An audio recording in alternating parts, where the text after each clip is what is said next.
It was just after noon when a man in a worn jacket walked into the bank, holding a check for $10 million. The manager looked him up and down, then laughed, and asked where he stole that piece of paper. He said nothing. He reached for the check to move to another teller. She grabbed it first and tore it apart in front of everyone, still mocking him. Then a woman in expensive clothing entered. The manager rushed over to please her, until the woman saw the man and called him one word. "Sir." Why did one word change everything? Michael Harris stood outside the bank for a moment before going in. The building was tall and made of gray stone, with glass doors that reflected the street behind him. He wore a jacket that had seen too many winters and jeans that were clean but faded. His hands were rough from work, and his face carried the kind of tired calm that came from raising a child alone. He had left his daughter with a neighbor that morning because this errand could not wait. The check in his pocket was folded once. $10 million. It had arrived 3 days ago as the final payment for a software project he had built over 2 years. The client was a private equity firm that valued results more than appearances. Michael had worked nights after his daughter went to sleep, writing code in a cramped apartment with one desk and a laptop that overheated in the summer. The money was real. The work had been real. But he knew how he looked, and he knew what people saw when they looked at him. He pulled open the glass door and stepped inside. The air was cool and smelled faintly of cleaning solution and paper. The lobby was wide with marble floors that made every footstep echo. There were 4 teller windows along the left wall and a row of chairs near the entrance where a few people sat waiting. A security guard stood near the door with his arms crossed. Michael walked toward the teller windows. He did not hurry. He had learned a long time ago that hurrying made people nervous.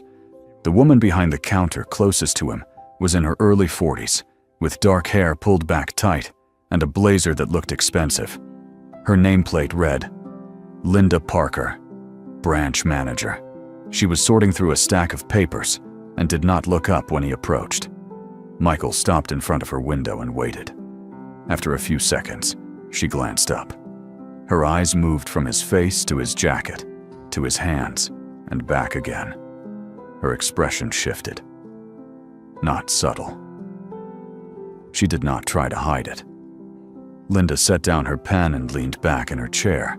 She folded her arms across her chest and looked at him the way someone might look at a stain on the carpet. Michael reached into his jacket pocket and pulled out the check. He unfolded it carefully and slid it across the counter toward her. He did not say anything. He had learned that too. Let the paper speak. Linda looked down at the check. Her eyes widened for half a second, then narrowed. She picked it up with 2 fingers, like it might be dirty, and held it up to the light. She turned it over, then back again. Then she laughed. It wasn't a polite laugh. It was sharp and loud enough that the woman at the next window looked over. Michael stood still. He kept his face blank. Linda set the check down on the counter and tapped it with 1 finger. "Where did you get this?" she asked. Her voice was not curious. It was accusing. Michael met her eyes and said nothing. She leaned forward slightly and tilted her head. "I'm serious. Where did you steal this?" The word steal hung in the air between them. A man sitting in the waiting area looked up from his phone. The security guard shifted his weight. Michael felt the weight of their stares, but did not turn his head. "I didn't steal it," Michael said quietly. His voice was steady. Linda raised her eyebrows and made a sound that was halfway between a scoff and a laugh. She picked up the check again and waved it in the air like it was a joke someone had tried to play on her. "Right," she said. "A guy walks in here looking like he just came from a construction site with a check for $10 million. And I'm supposed to believe that's legit?" Michael took a slow breath. He had dealt with people like this before. People who decided what you were worth before you opened your mouth. He had no interest in arguing. He reached out his hand toward the check. "I'll go to another teller," he said. His tone did not change. It was calm, almost flat. Linda stared at him for a moment, then pulled the check back toward herself. "You're not going anywhere," she said. Her smile was thin and cold. "Not until I call security." Michael's hand stayed where it was. He did not raise his voice. He did not move closer. "I just want to deposit the check," he said. "That's all." Linda shook her head slowly, still holding the check between her fingers. "You think I'm stupid?" she asked. "You think I don't know a scam when I see one?" She looked past him toward the guard near the door and raised her voice slightly. "Excuse me. We might have a situation here." The guard straightened and started walking toward them. The other customers in the lobby were watching now. A woman with a small child stood up and moved farther away. Michael felt the shift in the room, the way people pulled back when they thought there might be trouble. He did not blame them. He had been on the other side of that instinct more times than he could count. He lowered his hand and stood very still. The guard stopped a few feet behind him. Linda looked pleased. "This man is trying to cash a fraudulent check," she said to the guard. She held it up so he could see it. The guard frowned and looked at Michael. Michael said nothing. He knew how this looked. He knew what the guard saw. A man in old clothes with calloused hands and no briefcase and no lawyer and no explanation that would make sense in 30 seconds or less. The guard did not move closer, but he did not leave either. He stayed where he was, watching. Linda turned her attention back to Michael. She was enjoying this now. He could see it in the way she held herself, the way her voice had changed. "You know what I think," she said. "I think you found this somewhere. Or maybe you printed it yourself. Either way, you're wasting my time." Michael looked at her and felt something cold settle in his chest. Not anger, not even frustration, just a deep, familiar disappointment. He had hoped this would be simple. He should have known better. "Can I have the check back?" he asked. His voice was still calm. Linda tilted her head and smiled again. It was not a kind smile. "Why?" she asked. "So you can try this somewhere else?" She looked down at the check in her hand, then back at him. "I don't think so." Before Michael could respond, she gripped the check with both hands and tore it in half. The sound was sharp and final. She tore it again, and again. Pieces of paper fell onto the counter between them like snow. The room went quiet. The guard took a step closer, but did not speak. The woman with the child had already left. Another man near the chair stood up and walked toward the exit. Michael stared at the torn pieces of the check on the counter. His daughter's face flashed in his mind. The tutoring she needed. The medical bills he had been putting off.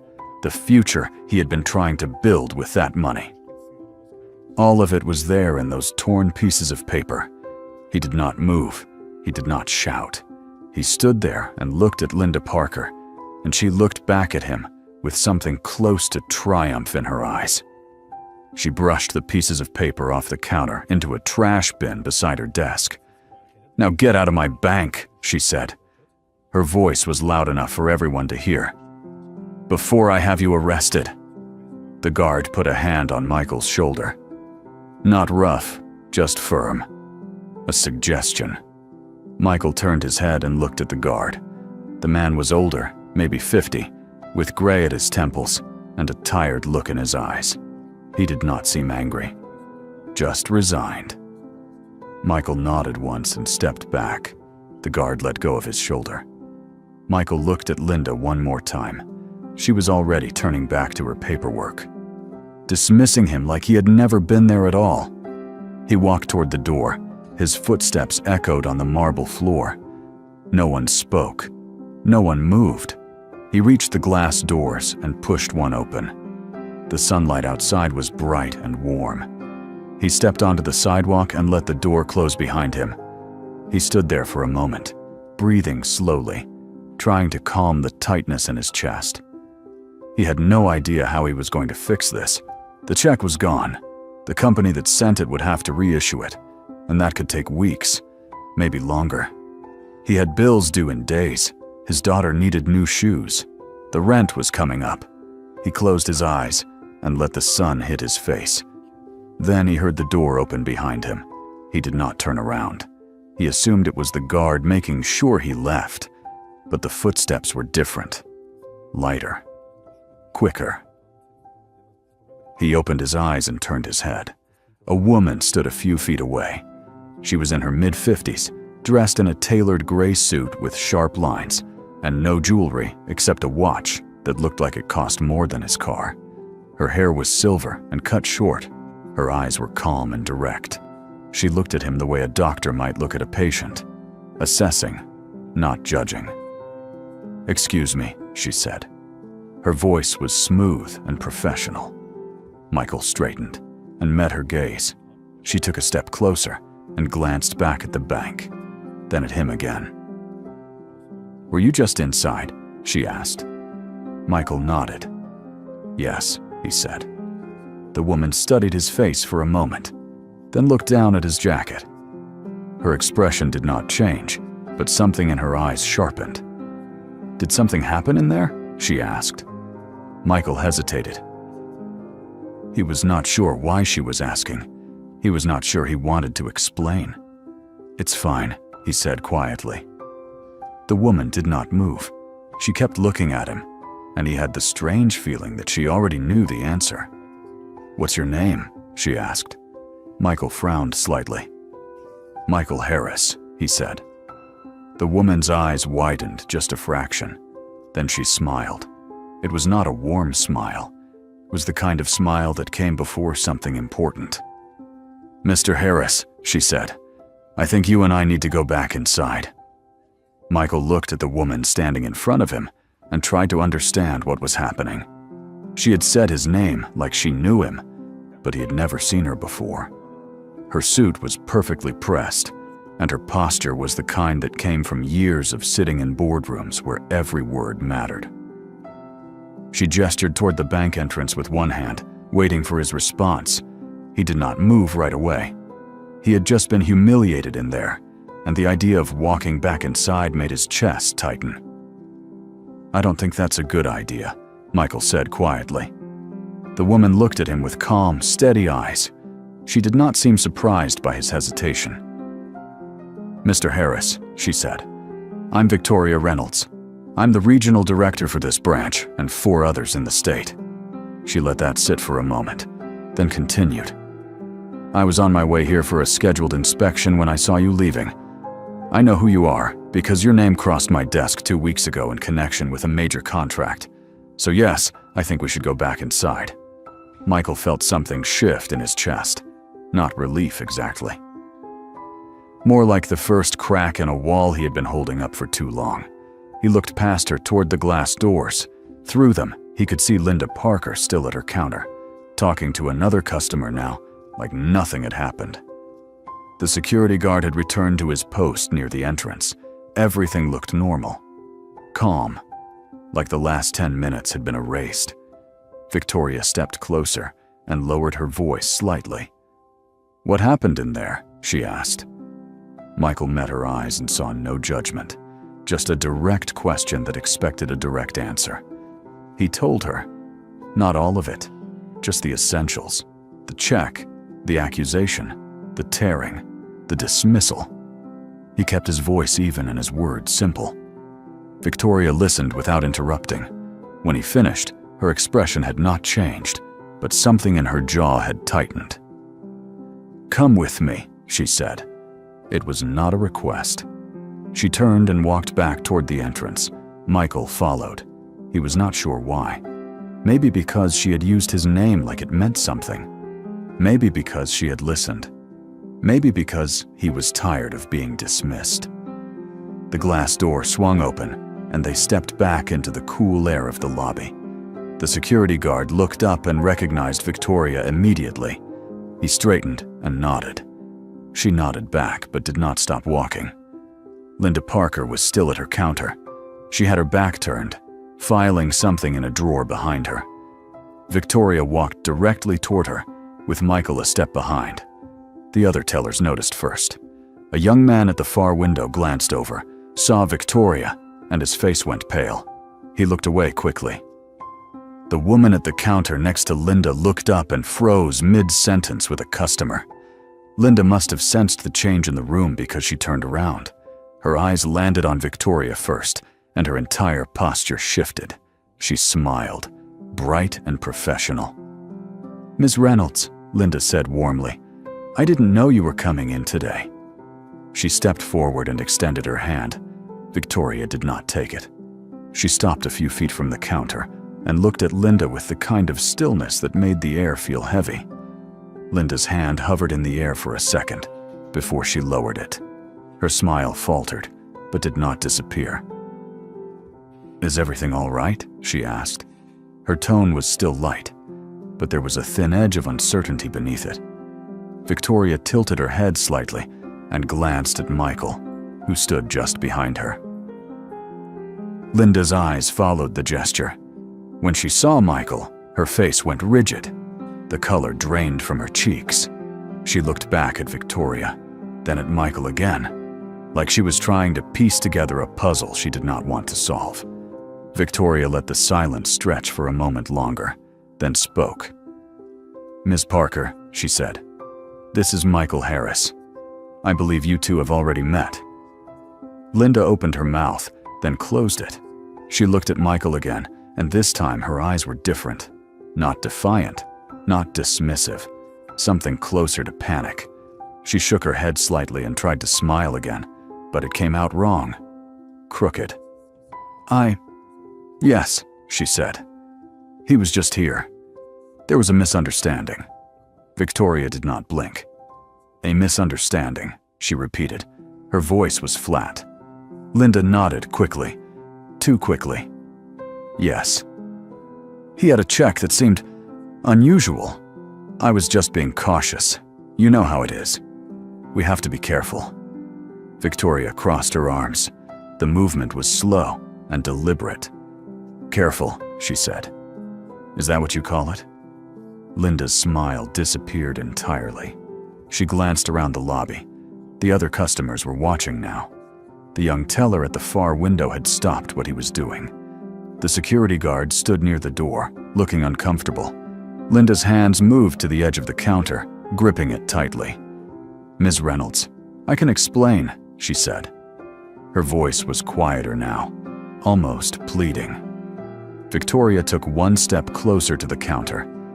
"Mr. Harris came in with a legitimate check for $10 million, she said. Her voice was not loud, but it carried. Every word was clear and deliberate. "A check issued by Greystone Capital as payment for a software development project that took 2 years to complete. A project that I personally reviewed and approved as part of our partnership program. And you accused him of theft." Linda's face went white. She shook her head. "I didn't know," she said quickly. "I had no way of knowing." Victoria's eyes narrowed.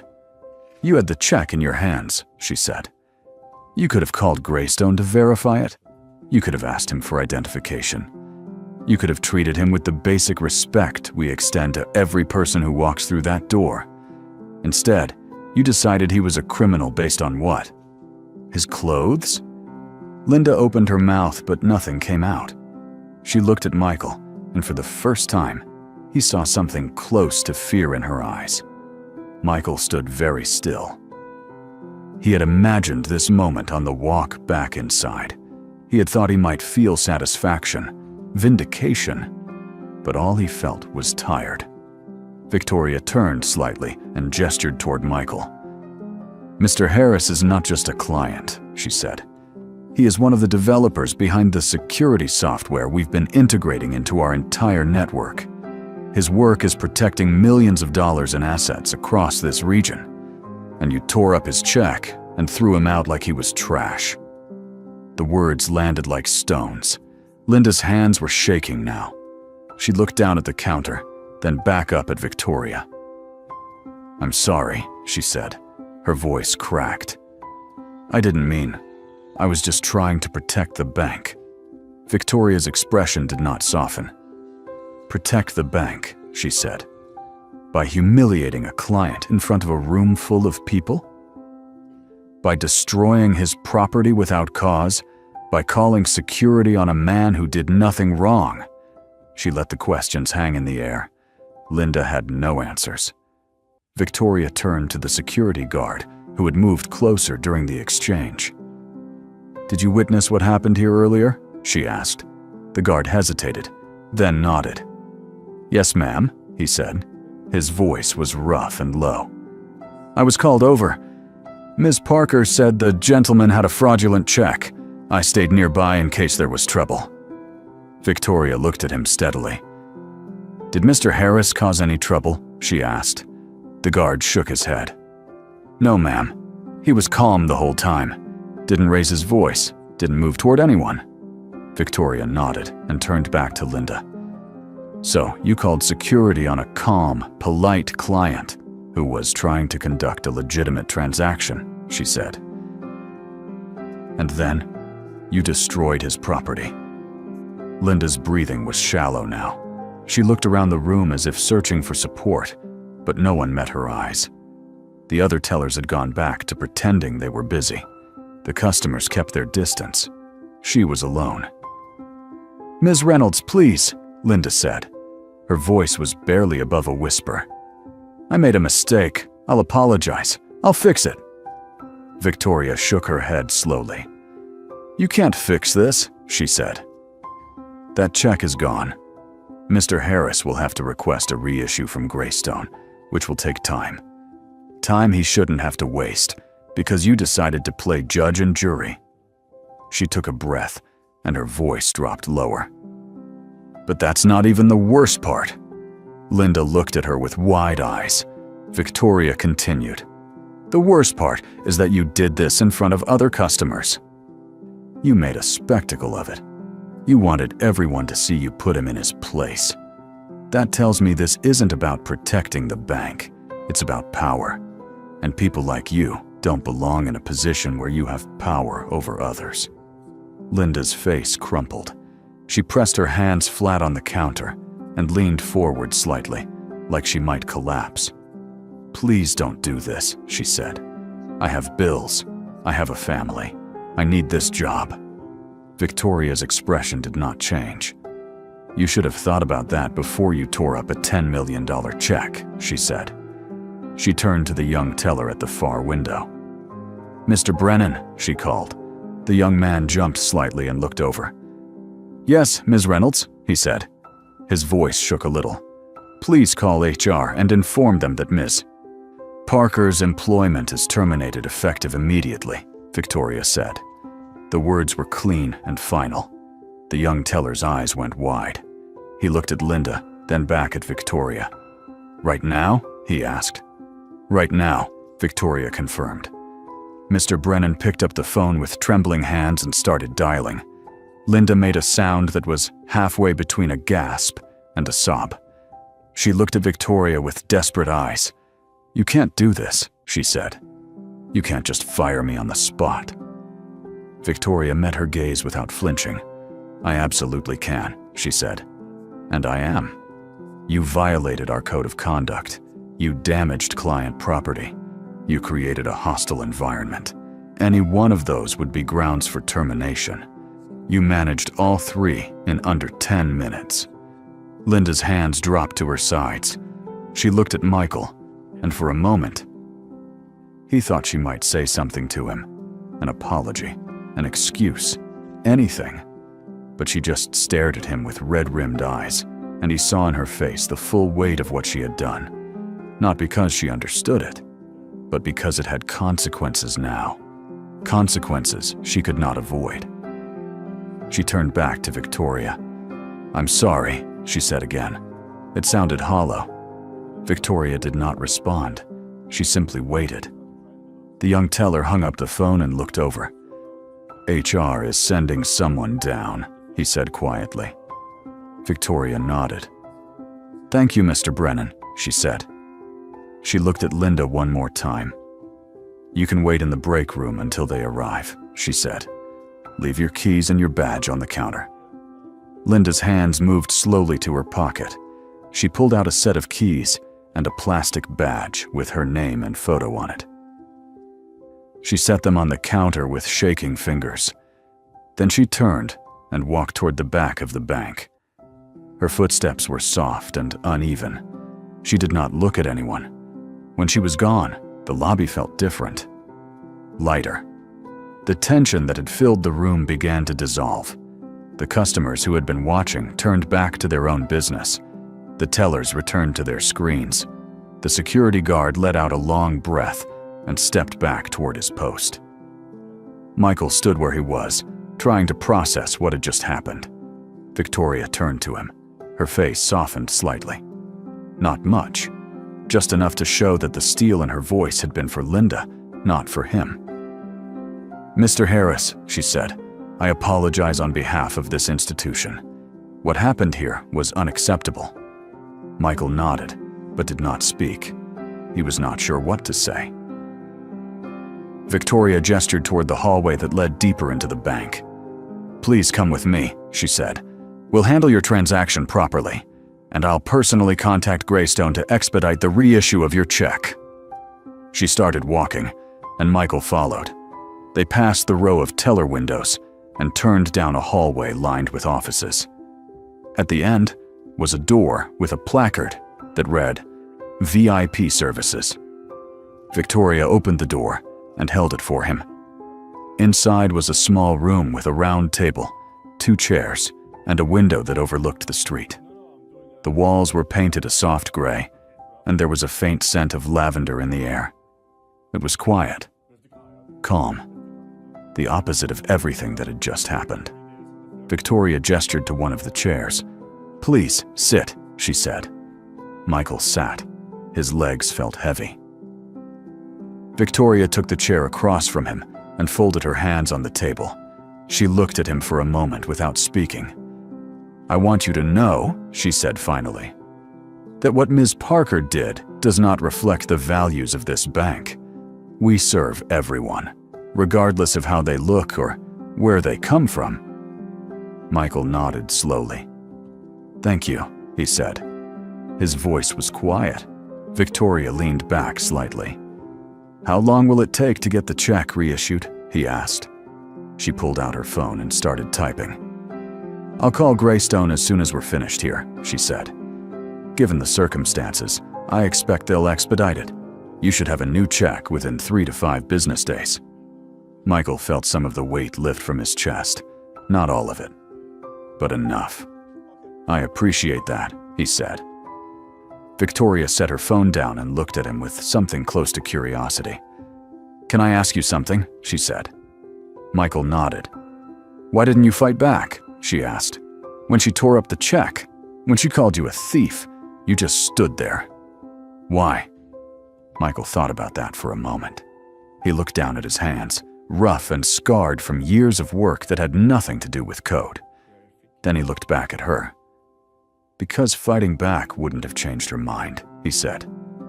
"It would have just made things worse.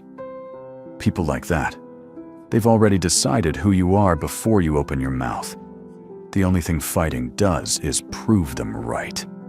Victoria studied him for a long moment. Then she nodded. "You're probably right," she said. "But it shouldn't be that way." Michael almost smiled. "No," he said. "It shouldn't." They sat in silence for a few seconds, and for the first time since he walked into the bank that afternoon, Michael felt like he could breathe. Victoria picked up her phone and dialed a number from memory. She held it to her ear and looked at Michael across the table while she waited. After 3 rings, someone answered. "This is Victoria Reynolds," she said. Her voice was calm but firm. "I need to speak with David Marsh in accounts payable." "Yes, I'll hold." She lowered the phone slightly and looked at Michael. "This will just take a minute," she said. Michael nodded. He felt strange sitting in this quiet room after everything that had happened, like he had stepped from one world into another. The line clicked, and Victoria raised the phone again. "David, it's Victoria. I'm calling about a check issued to Michael Harris 2 weeks ago. Check number 84739. "Yes, that's the one. It was damaged and needs to be reissued immediately. She listened for a moment, then her eyes sharpened. No, I don't want it mailed. I want it couriered directly to our downtown branch by end of business tomorrow. This is a priority client, and we need to make this right. Another brief silence. Good. Thank you, David. She ended the call and set the phone down on the table. You'll have a new check by tomorrow afternoon, she said. I'll call you personally when it arrives, and you can pick it up here or at any branch you prefer. Michael felt the tightness in his chest loosen a little more. He had been preparing himself for a long wait, maybe weeks of back and forth calls and paperwork.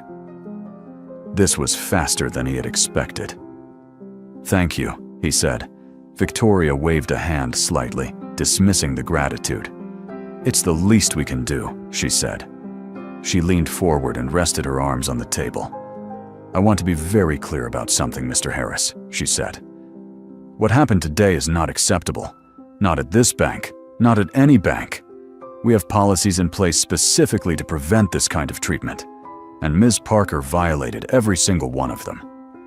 Michael looked at her and saw something in her face that reminded him of his daughter's teacher. The same kind of seriousness that came from caring about something more than just the rules. I believe you, Michael said quietly. Victoria nodded.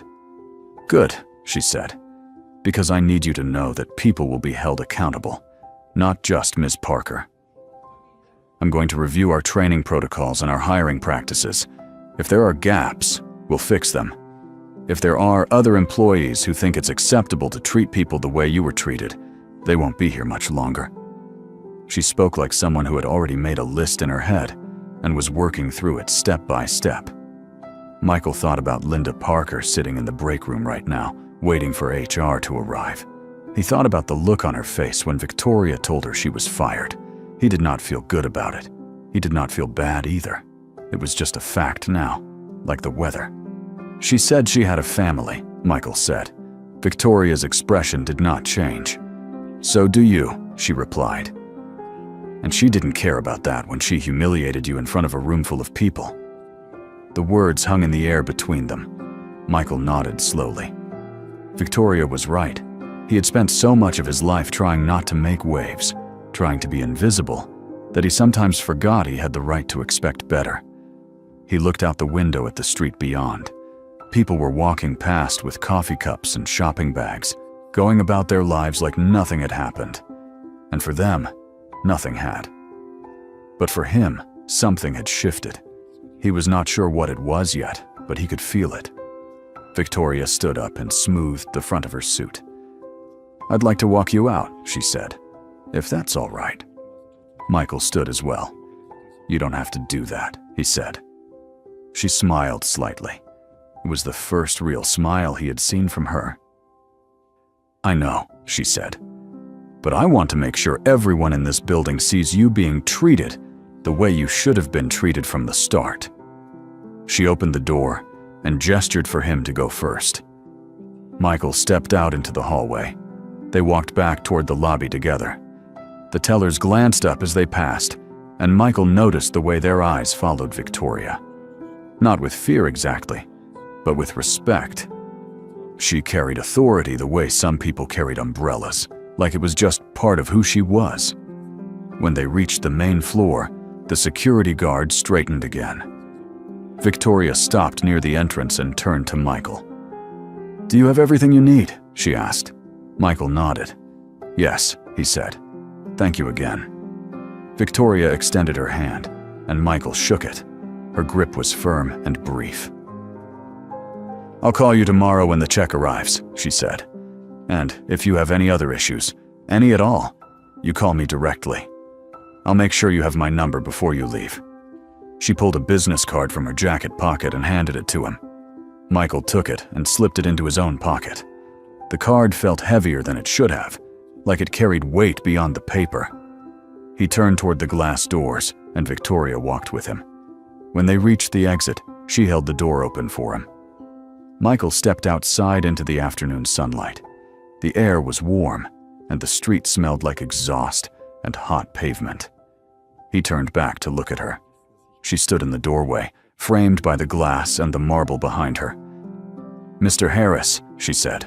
He stopped. "Yes?" She looked at him with those calm, steady eyes. "Don't let people like Linda Parker make you think you don't belong somewhere. You earned that check. You earned respect. Don't forget that." Michael felt something tighten in his throat. He nodded once, not trusting himself to speak.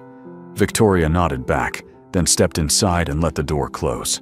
Michael stood on the sidewalk for a moment, watching her walk back across the lobby. Then he turned and started walking toward his car. His phone buzzed in his pocket. He pulled it out and saw a text from his neighbor asking how things went. He typed back quickly, "All good. Be home soon." He slipped the phone back into his pocket and kept walking. The neighborhood where he lived was 20 minutes away. Small houses with chain-link fences and cars parked on the street. When he pulled up in front of his building, his daughter was sitting on the front steps waiting for him. She was 8 years old with dark hair pulled into a ponytail and a backpack covered in stickers. She jumped up when she saw him and ran over. "Dad!" she called. Michael got out of the car and crouched down so she could throw her arms around his neck. He held her tight for a moment, breathing in the smell of her shampoo. "How was your day?" she asked when she pulled back. Michael stood and ruffled her hair. "It was interesting," he said. She tilted her head. "Good interesting, or bad interesting?" He thought about that. "Both," he said.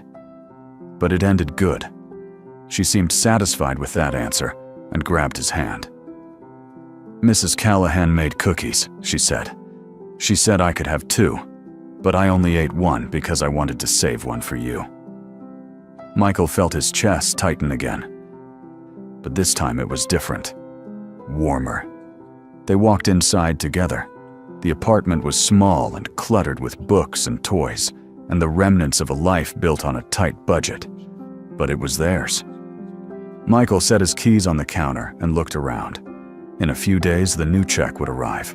He would deposit it without incident. He would pay off the medical bills and the tutoring costs and the rent. He would buy his daughter new shoes and maybe take her somewhere she had been asking to go. But right now, in this moment, none of that mattered, as much as the fact that she had saved him a cookie. She pulled it out of a napkin and handed it to him. It was chocolate chip, slightly crumbled.